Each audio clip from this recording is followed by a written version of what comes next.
नमस्कार बंधुओं।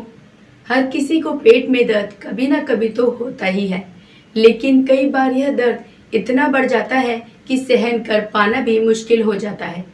कई बार लोग पेट दर्द को हल्का फुल्का समझकर अनदेखा कर देते हैं। अगर यह पेट दर्द बार बार हो तो यह अपेंडिक्स हो सकता है। यह पेट के निचले हिस्से में होता है और इस दर्द की वजह से चलने, खाने पीने और खांसने तक में परेशानी आती है। अपेंडिक्स के लक्षण क्या हैं और उनके उपचार का क्या तरीका है, इस पर डॉक्टर महेश जी से जानकारी प्राप्त करेंगे आज के स्वास्थ्य में। अपेंडिक्स क्या होती है तथा यह कहाँ स्थित होती है? अपेंडिक्स अपने इंटेस्टाइन का एक पार्ट होती है, ट्यूब लाइक स्ट्रक्चर होती है ये ब्लाइंड एंडेड, और ये सीकम से अटैच होती है। नॉर्मली इसकी जो लेंथ होती है वो 10 सेंटीमीटर के आसपास होती है। अपेंडिक्स को हम एक वेस्टिजियल ऑर्गन मानते हैं क्योंकि इसका कोई फंक्शन नहीं होता बॉडी में। एंड ये अपने एब्डोमेन में राइट लोअर एब्डोमेन, जिसे राइट लोअर क्वाड्रेंट बोलते हैं, मेडिकल भाषा में हम उसे मैकबर्नी पॉइंट या इलाइक फोसा बोलते हैं, वहाँ पे स्थित होती है ये। अपेंडिसाइटिस क्या होती है तथा इसके क्या क्या कारण हो सकते हैं? देखिए, जब भी अपेंडिक्स में इन्फेक्शन होगा और इन्फ्लामेशन होगी, उस कंडीशन को हम एक्यूट अपेंडिसाइटिस बोलते हैं। अपेंडिसाइटिस का मतलब होता है कि अपेंडिक्स का इन्फेक्शन और उसमें सूजन। इसका जो मुख्य कारण होता है वो होता है स्किन ल्यूमेन का ऑब्स्ट्रक्शन होना। ऑब्स्ट्रक्शन किसी भी वजह से हो सकता है, या तो अपना लिम्फोइड फॉलिकुलर हाइपरप्लेजिया हो जाए, या फिर उसके अंदर फिकोलेक्स जो अपने फीकल मैटर है वो इम्पैक्ट हो जाए, तो उससे उसकी लुमेन ऑब्स्ट्रक्ट हो जाएगी और उसके अंदर बैक्टीरियल इन्फेक्शन होके और इन्फ्लामेशन होगा। इसको हम एक्यूट अपेंडिसाइटिस बोलते हैं। इसका मुख्य कारण जो मैंने बताया ऑब्स्ट्रक्शन है, या फिर वर्म का इन्फेक्शन हो सकता है, कोई अनडाइजेस्टेड सीड जो उसकी लुमेन को ऑब्स्ट्रक्ट कर दे। ये इन्फेक्शन के इसके सोर्स हैं। यह किस उम्र के लोगों में ज़्यादा होती है? मुख्यतः एडोलेसेंट या टीनेजर्स में ज़्यादा मिलती है, क्योंकि उस टाइम पे लिम्फोइड टिश्यू की ग्रो ज़्यादा होती है। जैसे कि हमने बताया है कि लिम्फोइड फॉलिकुलर हाइपरप्लेजिया भी एक अपेंडिसाइटिस का लुमेन को ऑब्स्ट्रक्ट करने का कॉज होता है। तो ये मुख्यतः मेल पेशेंट जो यंग एज में होते हैं उनमें ज़्यादा मिलती है। ओल्ड एज में मिलने से तो मुख्यतः ओल्ड एज में जब भी मिलती है तो मुख्यतः ये फिकोलिथ की वजह से मिलता है। अपेंडिसाइटिस के क्या लक्षण होते हैं? देखिए, जो मुख्य लक्षण होते हैं अपेंडिसाइटिस के, वो पेन, वोमिटिंग और फीवर होता है। इसके साथ नोजिया और राइट लोअर एब्डोमेन में पेन होना, भूख का कम होना, या फिर अपनी कभी-कभी डायरिया या फिर लूज मोशन भी हो सकता है। इसका जो पेन पॉइंट होता है वो मैकबर्नी पॉइंट होता है। मैकबर्नी पॉइंट अपने अम्बिलिकस को एक imaginary line anterior superior iliac spine से जो लाइन जोड़ती है, उसका लेटरल 1/3 और मीडियल 2/3 के पॉइंट को हम मैकबर्नी पॉइंट बोलते हैं। ये right lower quadrant of abdomen में होता है। वहाँ पे जब भी पेशेंट अंगुली या फिर अंगूठा लगाता है तो उसको सीवियर पेन होता है। ये इसका एक टिपिकल लोकेशन है। अपेंडिसाइटिस का पता कैसे लगा सकते हैं? अपेंडिसाइटिस का पता लगाने के लिए डॉक्टर बेसिकली इसमें क्लिनिकल एग्जामिनेशन, लेबोरेटरी इन्वेस्टिगेशन और रेडियोलॉजिकल इन्वेस्टिगेशन होते हैं। क्लिनिकल एग्जामिनेशन में पेशेंट प्रॉपर हिस्ट्री लेता है, उससे पूछता है पेन कब से है और क्या-क्या सिम्पटम हैं, आपको फीवर है, वोमिटिंग हुआ था, सबसे पहले पेन कहाँ स्टार्ट हुआ। बेसिकली हिस्ट्री लेते हैं तो पता लगता है कि पेशेंट कई बार कंप्लेन लेके आता है कि जो पेन स्टार्ट हुआ था वो अम्बिलिकस के चारों तरफ स्टार्ट हुआ था और देन उसके बाद वो शिफ्ट हो गया राइट इलाइक फोसा में। ये अपेंडिसाइटिस का एक टिपिकल सिम्पटम होता है।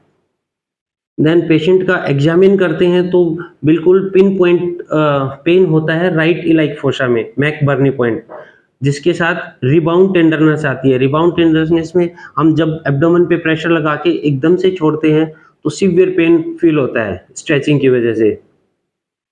तो एक तो ये clinical history and clinical examination, then इसके बाद आता है लेबोरेटरी इन्वेस्टिगेशन। इसके अंदर हम ब्लड इन्वेस्टिगेशन कराते हैं। ब्लड इन्वेस्टिगेशन के अंदर सीबीसी जो कि टोटल ल्यूकोसाइट काउंट वो बढ़ा हुआ होता है।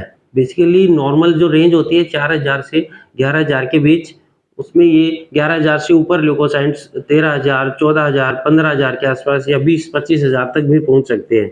ये सीवियरिटी को इंडिकेट करता है। इसके बाद जो इसका रेडियोलॉजिकल इन्वेस्टिगेशन ऑफ चॉइस है वो सीटी स्कैन होता है, कॉन्ट्रास्ट सीटी स्कैन।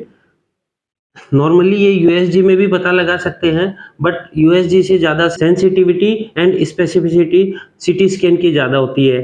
तो सीटी स्कैन में बेसिकली इसकी जो अपना अपेंडिक्स होता है, इसकी वॉल थिकनेस बढ़ जाती है, उसका डायमीटर मोर देन 6 mm हो जाता है और peri appendicular fat stranding change हो जाते हैं।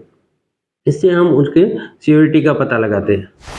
अपेंडिसाइटिस में क्या क्या समस्याएं हो सकती हैं?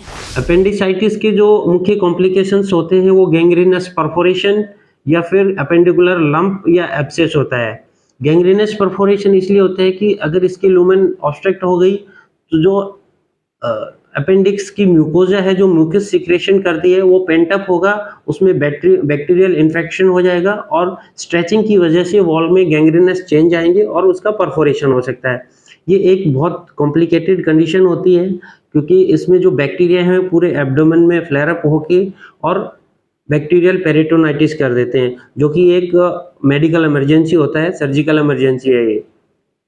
दूसरा होता है इसमें चारों तरफ के जो ऑर्गन ओमेंटम या फैट आके उसके चारों तरफ एक लंप क्रिएट कर देती है, जिसके अंदर इन्फेक्शन होके उसमें कभी-कभी एब्सेस फॉर्मेशन हो जाता है, जिसे हम अपेंडिकुलर एब्सेस फॉर्मेशन बोलते हैं। अपेंडिसाइटिस का इलाज क्या है? देखिए, ट्रीटमेंट अपेंडिसाइटिस का बेसिकली 2 भागों में डिवाइड है, मेडिकल ट्रीटमेंट और सर्जिकल ट्रीटमेंट। वैसे तो इसका ट्रीटमेंट सिर्फ और सिर्फ ऑपरेशन ही है, लेकिन कई जो कंडीशन होती हैं अपेंडिकुलर लंप फॉर्मेशन, उसमें हम कई बार मेडिकल ट्रीटमेंट देते हैं, उस लंप को ठीक करते हैं, देन उसके बाद सर्जरी ऑप्ट करते हैं। बाकी अगर एक्यूट अपेंडिसाइटिस है, टाइमली पेशेंट डॉक्टर के पास आ जाता है, तो इसका इलाज सिर्फ और सिर्फ सर्जरी है। सर्जरी ये बेसिकली लेप्रोस्कोपी से होती है और ओपन तरीके से भी होती है, बट लेप्रोस्कोपी सुपीरियर टेक्निक है। ये एक की होल टेक्निक या मिनिमल इन्वेजिव सर्जरी है, जिसमें छोटे-छोटे छेद से सर्जरी परफॉर्म होती है, जिसके बाद रिकवरी फास्ट होती है, इन्फेक्शन के चांसेस कम होते हैं और पेशेंट को नेक्स्ट डे ही छुट्टी कर दी जाती है। जो ट्रीटमेंट पार्ट है सर्जिकल रिमूवल ऑफ अपेंडिक्स, जिसे हम अपेंडिसेक्टोमी बोलते हैं। इसमें क्या क्या सावधानियां रखनी चाहिए? बेसिकली बहुत ज़्यादा सावधानी रखने की ज़रूरत नहीं है। 5 से 7 दिन तक घर पे रेस्ट किया जाता है और लाइट भोजन लिया जाता है। उसके बाद ग्रेजुअली हम नॉर्मल डाइट पे शिफ्ट हो जाते हैं और कोई बहुत विशेष ध्यान देने की ज़रूरत है नहीं। क्या अपेंडिक्स को निकलवाने के बाद कोई दिक्कत आती है? बेसिकली जो जैसा कि हमने वीडियो के स्टार्टिंग में बताया था कि अपेंडिक्स का कोई विशेष महत्व है नहीं, कोई फंक्शन नहीं होता अपनी बॉडी में। ये एक वेस्टिजियल ऑर्गन है, तो इस ऑर्गन में जब भी इन्फ्लेमेशन हो जाएगी तो इसे सर्जरी से रिमूव करवाना ही एकमात्र ट्रीटमेंट है। तो इसके बाद कोई प्रॉब्लम होती नहीं है। तो यह था हमारा आज का स्वास्थ्यम। बंधुओं, आधुनिक मेडिकल जगत के बावजूद हम मानव शरीर के जिस अंग के बारे में सबसे कम जानते हैं, उनमें से एक है अपेंडिक्स। अपेंडिक्स हमारे शरीर के भीतरी अंगों में से एक है। अगर इस अंग में इन्फेक्शन हो जाता है तो इसे अपेंडिसाइटिस बीमारी कहा जाता है। आपको हमारा कार्यक्रम कैसा लगा कमेंट करके ज़रूर बताएं और साथ ही लाइक शेयर सब्सक्राइब अवश्य करें। तो चलिए मिलते हैं अगले शुक्रवार इसी समय इसी चैनल पर। तब तक आप देखते रहें विश्वकर्मा टुडे न्यूज़।